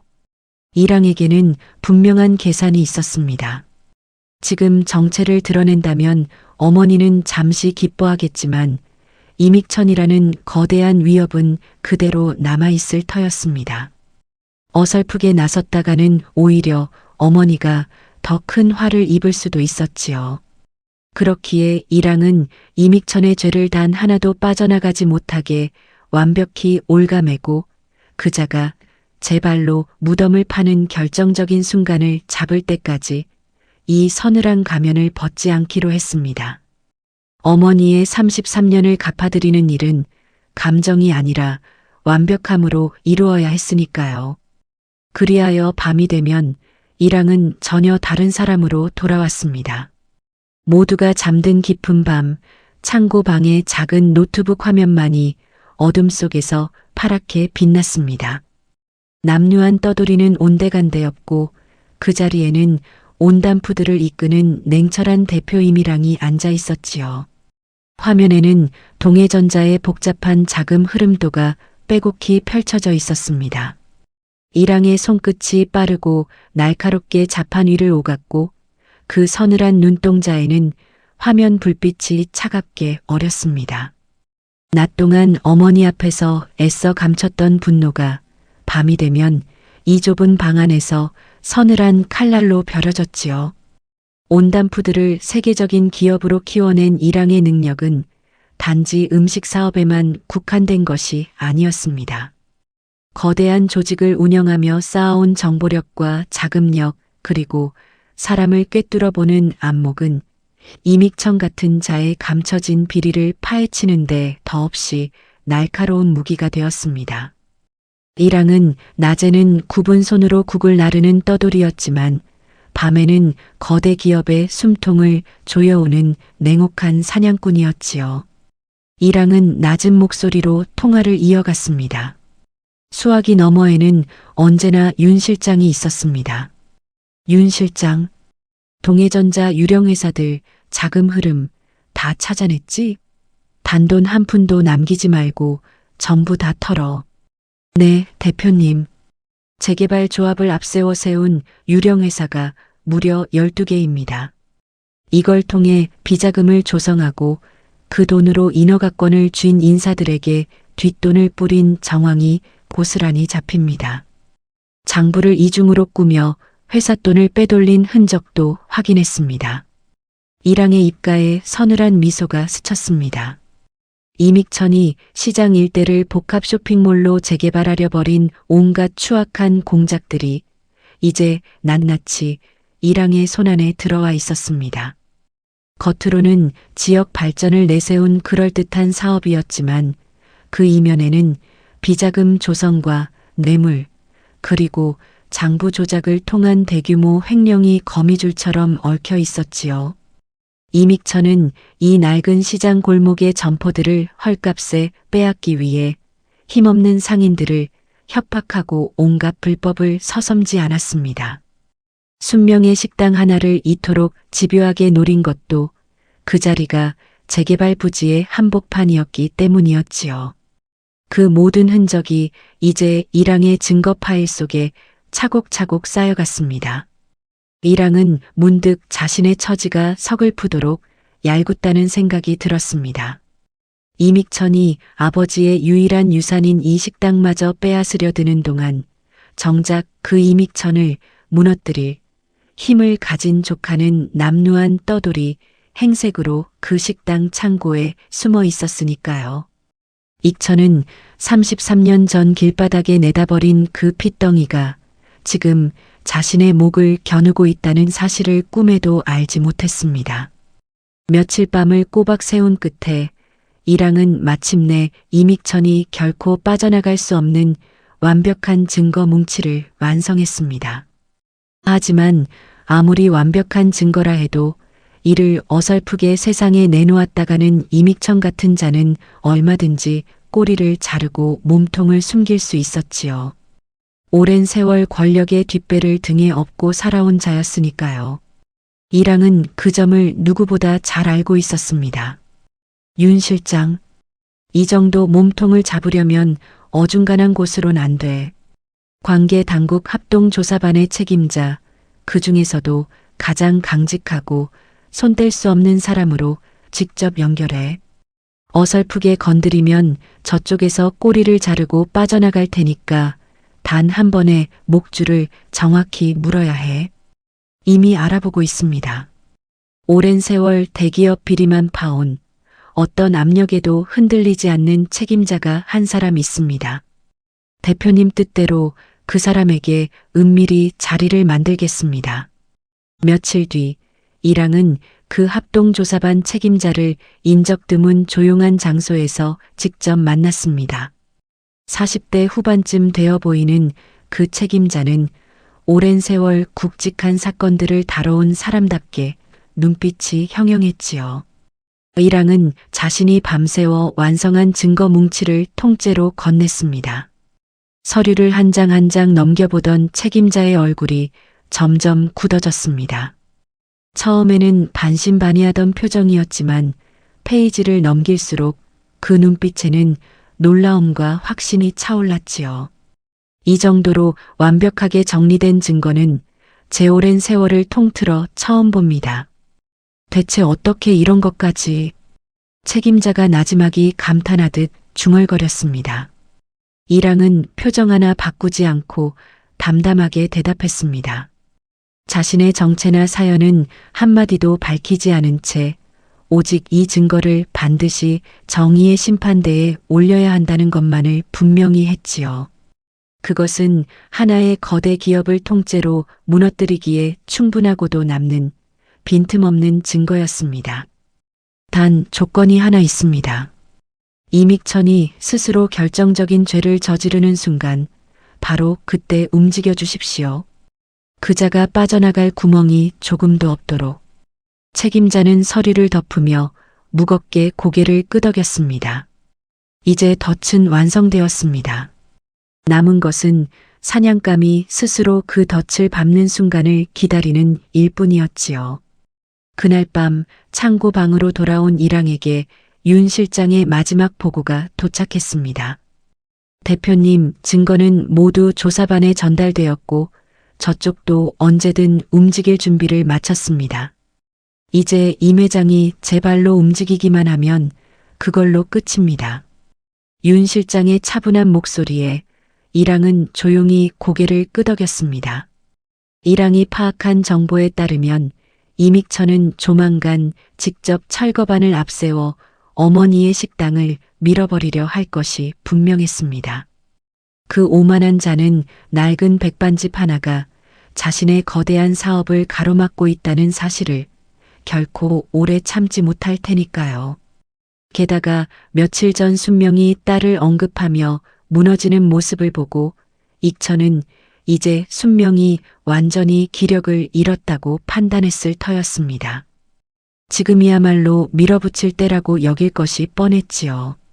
그리고 그자가 불법 강제 철거를 감행하는 바로 그 순간 이랑은 준비해둔 모든 것을 한꺼번에 터뜨릴 참이었습니다. 오랜 세월 쌓인 비리의 증거와 눈앞에서 벌어지는 현행범의 죄가 동시에 이믹천의 목을 겨누게 되는 것이지요. 이랑은 노트북을 덮고 어둠에 잠긴 창밖을 물끄러미 바라보았습니다. 고요한 밤바람 소리만이 낡은 창틀을 스쳐 지나갔습니다. 벽 하나 너머에는 아무것도 모른 채 잠들어 있을 어머니가 있었지요. 낮에는 그토록 다정하게 자신을 걱정해주던 그 어머니가 며칠 뒤면 자신이 온담푸드의 대표라는 사실을, 그리고 33년 전 잃어버린 바로 그 딸이라는 사실을 알게 될 터였습니다.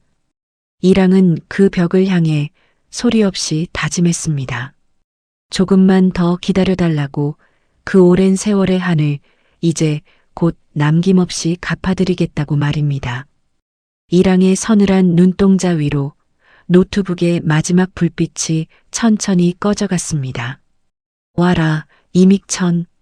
네가 가진 그 알량한 권력으로 우리 어머니를 다시 짓밟으려 드는 순간 네 발밑은 지옥으로 변할 테니까.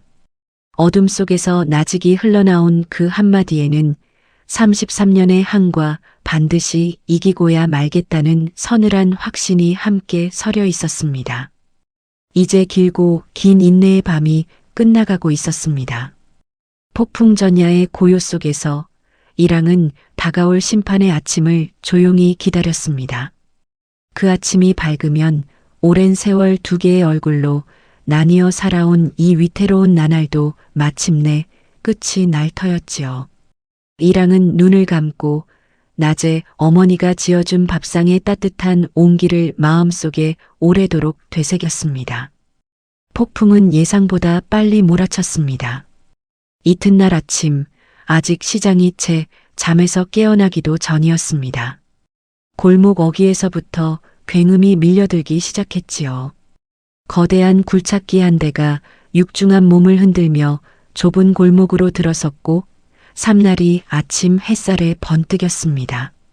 그 뒤로 검은 옷을 입은 철거반 사내들이 떼를 지어 몰려왔지요. 그리고 그 무리의 한가운데 이믹천이 값비싼 외투를 걸친 채 오만한 얼굴로 서 있었습니다. 마치 오래 미뤄둔 승리를 마침내 거머쥐러온 사람처럼 그 입가에는 서늘한 미소가 어려 있었습니다. 굴착기의 삼날이 엄마 상차림 간판을 향해 서서히 들어 올려졌습니다.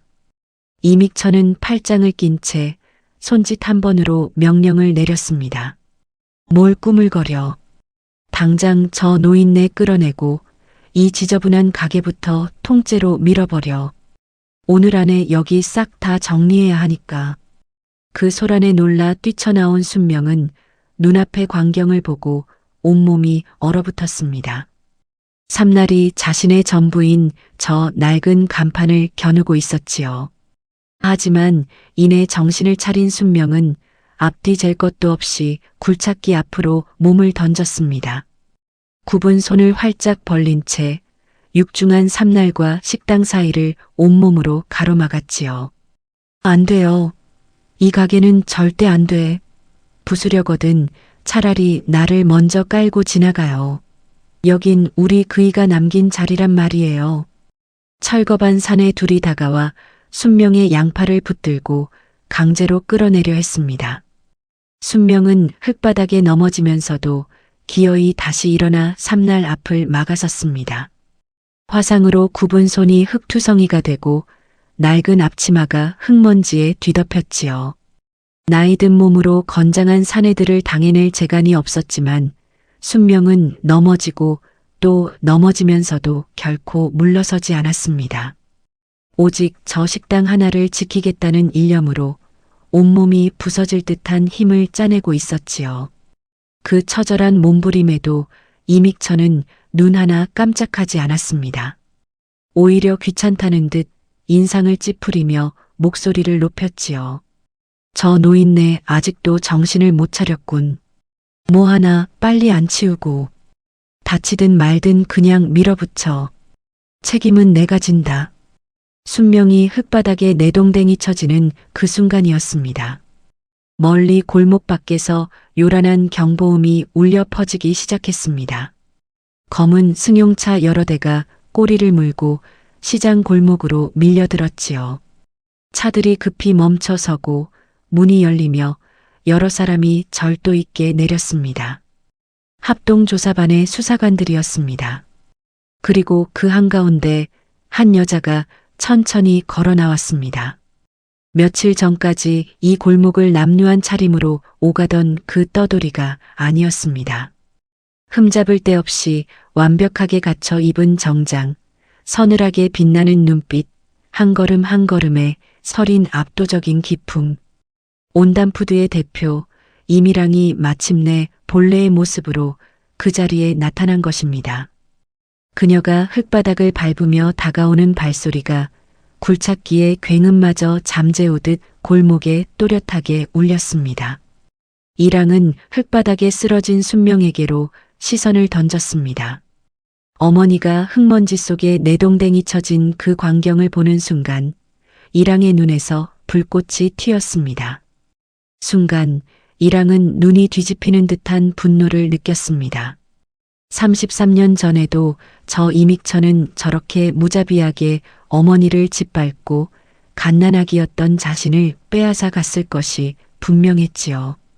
오늘 이 아침 이랑은 그 33년 전의 악몽이 눈앞에서 그대로 재현되는 것을 두 눈으로 똑똑히 보고 있었습니다. 그러나 오늘은 결말이 다를 터였습니다. 이랑은 끓어오르는 감정을 억누르고 차갑게 얼어붙은 목소리로 그러나 현장 전체를 압도하는 위엄으로 입을 열었습니다. 당장 멈춰. 내 어머니 몸에 손가락 하나라도 대면 오늘 이 자리에 있는 사람들 전부 그 대가를 치르게 될 거다. 그 한마디에 철거반 사내들의 손이 우뚝 멈췄습니다. 좁은 골목의 공기가 순식간에 얼어붙었지요. 순명을 붙들고 있던 사내들도 굴착기 위의 기사도 감히 움직이지 못했습니다. 그 서늘한 위압감 앞에서 누구도 함부로 나설 수 없었습니다. 방금 전까지 나이든 여인을 흙바닥에 내동댕이 치던 그 험악한 기세는 이랑의 등장과 함께 순식간에 자취를 감추었지요. 수사관들이 현장을 빠르게 에워쌌습니다. 철거반 사내들은 영문도 모른 채 하나둘 뒤로 물러섰고 골목에는 긴장감이 팽팽하게 감돌았습니다. 흙바닥에 주저앉은 순명은 자신을 지키려는 듯 앞에 우뚝 선 그 여자의 뒷모습을 넋 나간 얼굴로 올려다볼 뿐이었지요. 이믹천이 어리둥절한 얼굴로 이랑을 노려보았습니다. 며칠 전 시장 골목에서 스치듯 보았던 그 초라한 떠돌이의 얼굴이 지금 눈앞에 이 위풍당당한 여자와 서서히 겹쳐지는 순간 이믹천의 남빛이 하얗게 질려갔습니다. 그는 손끝을 부들부들 떨며 믿을 수 없다는 듯 이랑을 가리켰습니다. 너는 저 며칠 전에 그 떠돌이가 대체 어떻게 온담푸드 대표 이미랑이라고? 그 이미랑이 왜 여기 이 다 쓰러져가는 시장통에 있는 거냐? 이믹천이 사색이 되어 뒷걸음질을 쳤습니다. 세계적인 기업을 일군 젊은 대표가 왜 하필 자신이 밀어버리려는 이 낡은 식당 앞에 나타났는지 그로서는 도무지 영문을 알 수 없었지요. 이랑은 그런 이믹천을 향해 벌레를 내려다보듯 서늘한 눈길을 던졌습니다. 그러고는 곁에 선 합동조사반 책임자를 향해 가볍게 고갯짓을 했지요.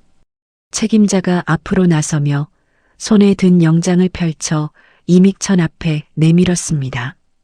이믹천 회장, 비자금 조성 및 횡령, 공직자에 대한 뇌물공여, 그리고 오늘 이 자리에서 벌어진 불법 강제 철거 교사 혐의로 긴급 체포합니다. 책임자의 목소리가 골목에 낭낭하게 울려 퍼졌습니다. 이믹천의 두 눈이 튀어나올 듯 커졌습니다. 그는 믿을 수 없다는 듯 고개를 저으며 발악하듯 소리쳤지요. 뭐라고? 이게 무슨 말도 안 되는. 내가 누군지 알아? 감히 나를 체포한다고? 이거 다 조작이야. 당장 이 손 놓지 못해. 하지만 그 발악은 아무 소용이 없었습니다. 수사관들이 다가와 이믹천의 양팔을 단단히 붙들었고 이내 차가운 쇠수갑이 그의 손목에 철컥하고 채워졌습니다. 평생 남들 위에 군림하며 오만하게 세상을 내려다보던 그 손목에 처음으로 수갑이 감기는 순간이었지요. 쇳소리가 유난히 차갑고 날카롭게 울렸습니다. 이믹천은 그제야 상황을 실감했는지 얼굴이 백지장처럼 하얗게 변했습니다. 조금 전까지 세상을 다 가진 듯 오만하던 그 얼굴은 이제 온데간데 없이 사라지고 없었지요. 이랑은 그 모든 광경을 한 걸음 떨어진 곳에서 조용히 지켜보았습니다. 수갑이 채워진 채 발버둥 치는 이믹천의 추악한 모습을 보고 있노라니 33년간 가슴을 짓눌러온 묵은 체증이 조금씩 내려가는 듯 했습니다. 네가 그토록 자랑하던 권력과 돈이 이제 너를 어떻게 올가매는지 뼈저리게 느껴보라고 이랑은 속으로 되뇌었습니다. 하지만 이것으로 끝이 아니었습니다. 진짜 응징은 저 오만한 자가 자신이 대체 누구에게 무너졌는지를 깨닫는 순간부터 시작될 터였으니까요. 네가 평생을 바쳐 뺏으려 했던 이 식당과 땅, 그리고 33년 전 네가 하찮게 길바닥에 내다버린 그 핏덩이가 바로 네 목줄을 쥐고 흔들었다는 사실을 알게 되는 날, 이믹천 너는 진짜 지옥이 무엇인지 알게 될 것이다. 이랑은 천천히 이믹천에게 다가갔습니다. 수갑이 채워진 채 넋이 나가 있는 그의 두 눈을 똑바로 응시하며 이랑은 한자 한자 못을 박듯 나지막이 선언했습니다. 이믹천, 33년 전 당신이 지은 죄, 그리고 그 뒤로 쌓아 올린 이 추악한 비리들. 이제 당신은 남은 평생을 차디찬 감방에서 그 모든 죗값을 뼈저리게 치르게 될 거야.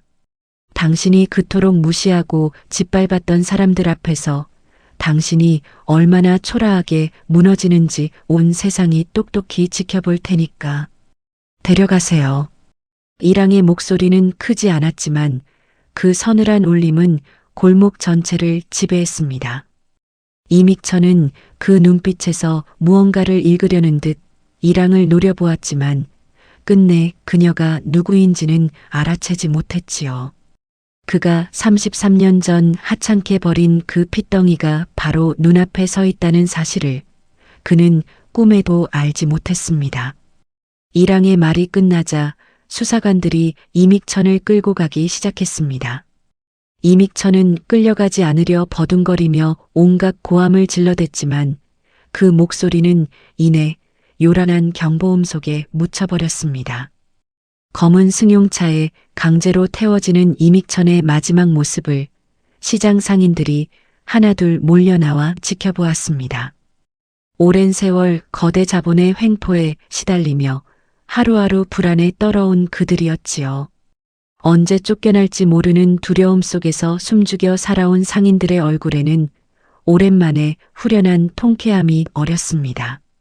누군가는 나지막이 박수를 쳤고 누군가는 눈시울을 붉히기도 했지요. 저 사람이 우리 순명인의 가게를 지켜준 거야? 아니, 저 대단한 대표님이 대체 순명이랑 무슨 사이길래? 상인들의 수군거림이 골목에 낮게 퍼져나갔습니다. 하지만 그 누구도 저 위풍당당한 대표와 흙바닥에 주저앉은 늙은 여인 사이에 어떤 사연이 얽혀 있는지는 짐작조차 하지 못했습니다. 이믹천을 태운 차가 골목을 완전히 빠져나가고 위험천만하던 굴착기의 굉음도 마침내 멎었습니다. 폭풍이 지나간 자리에는 이제 고요한 아침 햇살만이 낡은 시장 골목 위로 부드럽게 내려앉았습니다. 그 오랜 세월 순명을 짓눌러온 어둠의 그림자가 마침내 거치는 순간이었지요. 이랑은 그제야 천천히 몸을 돌렸습니다. 흙바닥에 주저앉은 채 방금 벌어진 일을 도무지 믿지 못하겠다는 표정으로 자신을 올려다보고 있는 순명에게로 말입니다. 며칠간 밥을 지어 먹이고 잠자리를 내어주었던 그 초라한 떠돌이가 거대 기업 회장을 한순간에 무너뜨리는 위풍당당한 대표로 눈앞에 서 있었으니 순명으로서는 모든 상황이 꿈결처럼 아득하기만 했지요. 이랑은 흙먼지를 뒤집어 쓴 어머니를 향해 젖은 눈으로 천천히 다가가기 시작했습니다. 오랜 세월 마음속에만 담아두었던 그 한마디를 이제 마침내 어머니 앞에 꺼내놓을 시간이 다가오고 있었습니다. 한 걸음 한 걸음 어머니에게 가까워질수록 이랑의 눈에서는 뜨거운 눈물이 차오르기 시작했습니다. 소란이 모두 거친 식당 앞은 거짓말처럼 고요했습니다. 흙바닥에 주저앉은 순명은 여전히 넋이 나간 얼굴이었지요. 이랑은 그런 어머니 앞으로 천천히 다가가 조용히 무릎을 꿇었습니다.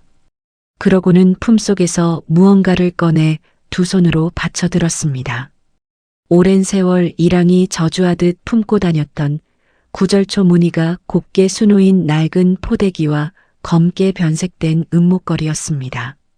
순명의 시선이 그 물건에 닿는 순간 온몸이 굳어졌습니다. 떨리는 손으로 목걸이를 받아든 순명은 그 위에 흐릿하게 새겨진 글자를 손끝으로 더듬었습니다. 오랜 세월 마모되어 일항조차 끝내 읽어내지 못했던 그 각인이 순명의 손끝에서만은 또렷이 되살아났지요. 임성훈, 박순명의 딸.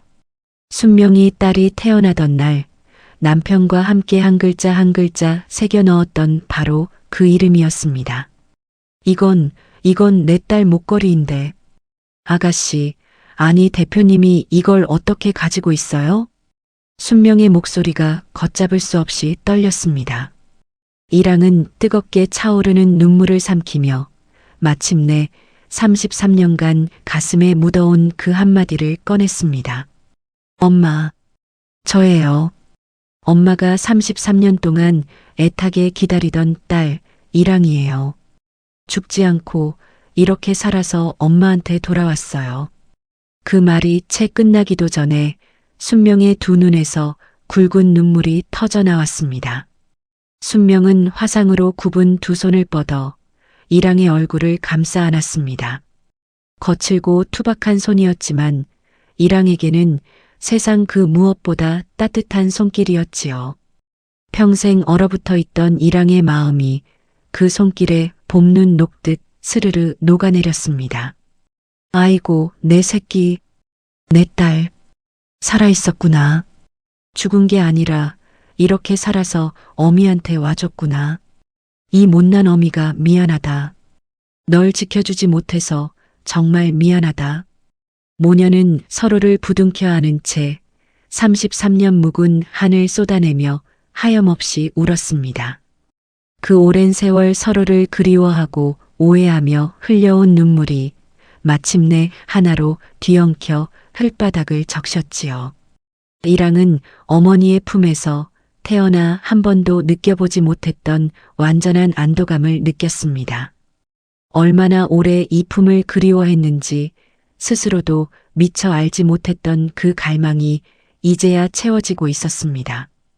며칠 뒤 이랑은 이믹천이 갇힌 면회실을 찾았습니다. 초췌한 몰골로 앉아있던 이믹천은 이랑을 보자 여전히 영문을 모르겠다는 표정이었지요. 이랑은 그를 똑바로 응시하며 서늘하게 입을 열었습니다. 아직도 모르겠어? 33년 전 당신이 갓난아기를 빼앗아 길바닥에 버리라고 했던 그 핏덩이. 그게 바로 나야. 당신은 하나뿐인 동생의 딸을 버렸고 결국 그 딸의 손에 파멸당한 거야. 그 말에 이믹천의 얼굴이 처참하게 일그러졌습니다. 자신이 하찮게 여겨 내다버린 그 아기가 자신을 무너뜨린 장본인이었다니. 뒤늦은 절망이 그의 온몸을 짓눌렀지요. 이랑은 더 이상 아무 말도 하지 않고 그 완벽한 절망만을 남긴 채 조용히 돌아섰습니다. 그 후 이랑은 어머니를 위해 가장 먼저 화상 흉터의 치료와 재활을 시작했습니다. 33년간 주방 수건으로 감추기만 했던 그 굽은 손이 이제 조금씩 펴지고 아물어갔지요. 이랑은 다짐했습니다. 이제 남은 평생은 자신이 어머니의 손발이 되어 그 흉터마저 다 덮어줄 만큼 넘치게 사랑해 드리겠다고.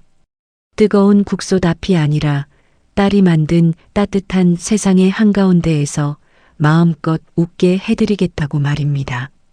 봄이 무르익은 어느 날 두 모녀는 아버지 성운의 묘소 앞에 나란히 섰습니다. 부드러운 봄바람이 묘소를 포근하게 감쌌지요.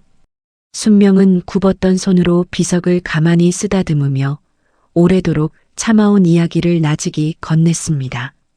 여보, 우리 딸이 이렇게 훌륭하게 커서 내 품으로 돌아왔어요. 이젠 우리 셋 다시는 헤어지지 말아요. 이랑은 어머니의 굽은 손을 두 손으로 꼭 감싸쥐었습니다. 잃어버렸던 33년의 세월은 결코 짧지 않았지만 이제 두 사람 앞에는 함께할 날들이 봄볕처럼 따스하게 펼쳐져 있었지요. 온 세상을 다 가졌어도 늘 시리고 텅 비어 있던 이랑의 가슴은 마침내 어머니라는 단 하나의 온기로 가득 채워졌습니다. 그것이야말로 이랑이 평생을 찾아 헤매던 진짜 행복이었습니다. 여기까지 이야기를 함께 봐주셔서 감사합니다. 이랑이가 그토록 오래 미워했던 사람이 사실은 자기를 지키려다 온몸에 흉터를 얻은 어머니였다는 걸 알게 됐을 때 저도 마음이 참 먹먹했습니다. 세상에는 겉으로 다 보이지 않는 상황들이 있는 것 같아요. 미워하던 마음도 알고 보면 오해에서 시작된 경우가 있으니까요. 그래도 이렇게 늦지 않게 서로를 다시 찾은 두 모녀를 보니 마음이 놓입니다. 흙바닥에서 부둥켜 안고 울던 그 장면이 저는 오래도록 기억에 남을 것 같아요. 이랑이와 순명씨, 이제는 잃어버린 세월만큼 오래오래 따뜻하게 지냈으면 좋겠습니다. 오늘 이야기가 마음에 남으셨다면 구독과 알림으로 다음 만남을 예약해주세요. 우리네 드라마 극장이 다시 찾아갑니다. 그리고 오늘 이야기를 듣고 느낀 감정과 생각을 댓글로 소통해주세요.